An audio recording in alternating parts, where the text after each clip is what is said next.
الحمدللہ رب العالمین والعاقبۃ للمتقین والصلاۃ والسلام علی رسول الکریم۔ السلام علیکم ورحمۃ اللہ وبرکاتہ۔ عزیز طلبہ و طالبات،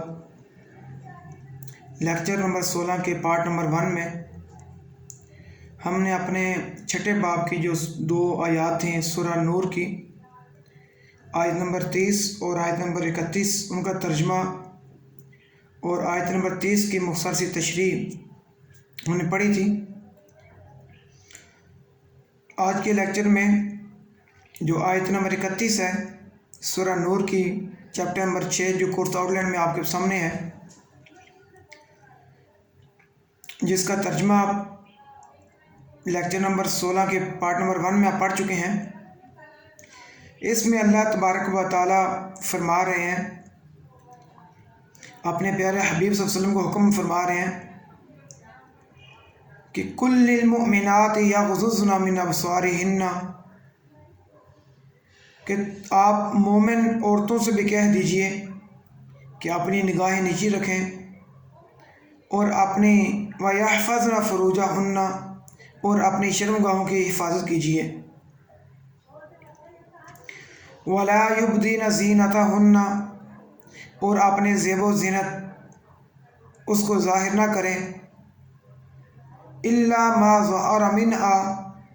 مگر اس میں سے جو چیز ظاہر ہو جائے۔ اب اس میں تھوڑی سی گنجائش ہے، جو چیز خود ظاہر ہو جائے، مفسرین نے لکھا کہ جس طرح ہاتھ کی یہ جو ہتھیلیاں ہیں،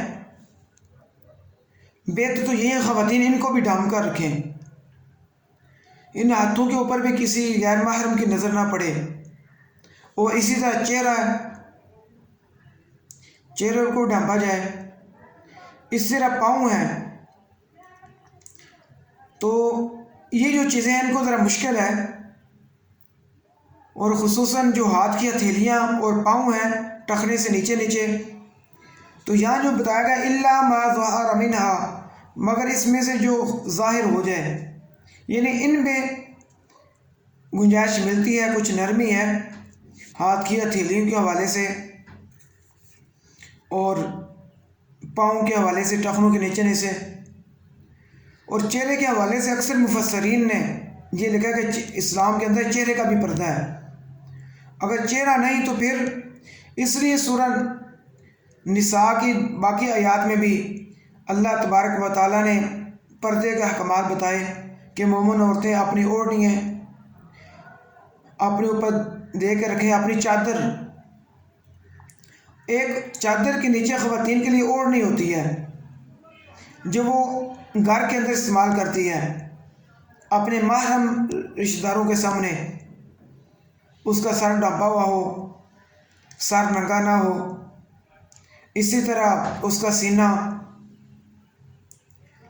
اور جو چادر کا الفاظ آئے ہیں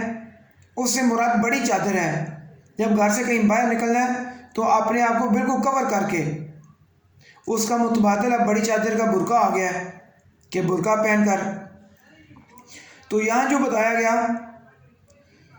کہ مومن مردوں سے تو صرف 2 چیزوں کا مطالبہ کیا گیا، اپنی نگاہوں کو نیچا رکھنا اور اپنی شرمگاہوں کی حفاظت کرنا۔ خواتین کے لیے ساتھ یہ بھی بتایا گیا کہ اپنی زیب و زینت کو، اپنے بناؤ سنگار کو عام مردوں کے سامنے ظاہر نہ کریں۔ جو محرم رشتہ دار ہیں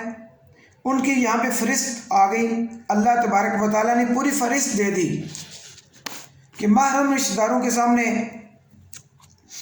یہ چیزیں اگر ظاہر ہو جائیں، چہرہ، ہاتھ اور پاؤں، تو ان میں کوئی گناہ کی بات نہیں ہے۔ غیر محرم سے چہرہ بھی چھپانا چاہیے، پردہ کرنا چاہیے، اور وہ اللہ تبارک و تعالیٰ نے اس پوری آیت کے اندر تفصیل بتا دی کہ آپ کے خامن اور پھر آپ کے باپ، خامن کے باپ، آپ کے بھائی کے جو بچے ہیں، بھتیجے، بہن کے جو بچے ہیں، بھانجے، اسی طرح وہ خواتین جو گھر میں کام کرتی ہیں وہ بھی فرمایا گیا کہ وہ تمہاری خواتین یعنی ایمان والی مومن، اگر کوئی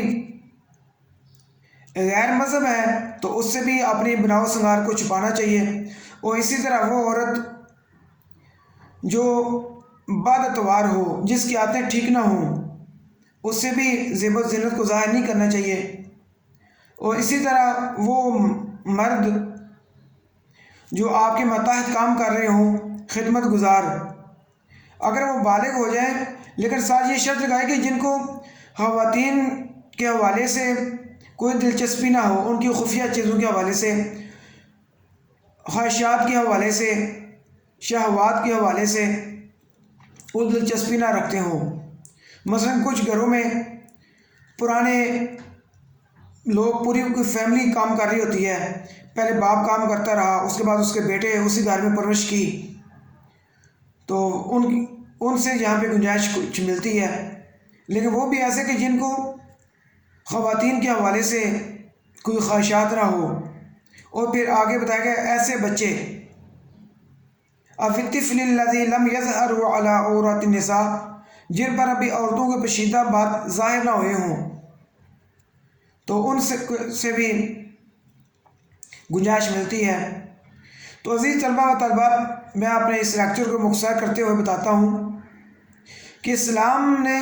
یہ جو خواتین کو، امت مسلمہ کی بیٹیوں کو جو احکامات دیے پردے کے، اپنی حفاظت کرنے کے، تو اگر ہم دیکھتے ہیں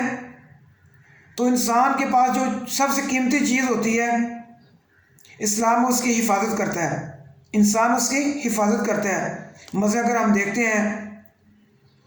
ہماری گاڑی قیمتی ہے، ہم اس کو گرد و غبار سے بچاتے ہیں، اس کی حفاظت کرتے ہیں۔ ہمارے پاس گولڈ ہو، اس کو ہم بڑے لاکر میں رکھتے ہیں یا بینک میں رکھتے ہیں۔ تو یہ جو خواتین ہیں یہ بھی اسی طرح اسلام کے نزدیک بڑی قیمتی ہیں، اس لیے کہ مائیں، بہنیں، بیٹیاں یہی بڑی قیمتی ہیں کہ ماں کے قدموں کے تلے جنت قرار دے دی گئی۔ بیٹیاں وہ اولاد کے لیے کتنا اہمیت کا حامل ہوتی ہیں۔ ہر انسان کی یہ خواہش ہوتی ہے کہ میری بیٹی میں اچھی پرورش کروں۔ بیٹوں کی بھی خواہش ہوتی ہے لیکن بیٹیوں پر لوگ زیادہ توجہ دیتے ہیں، اور میری بیٹی باحیا ہو، عزت دار ہو، با پردہ ہو۔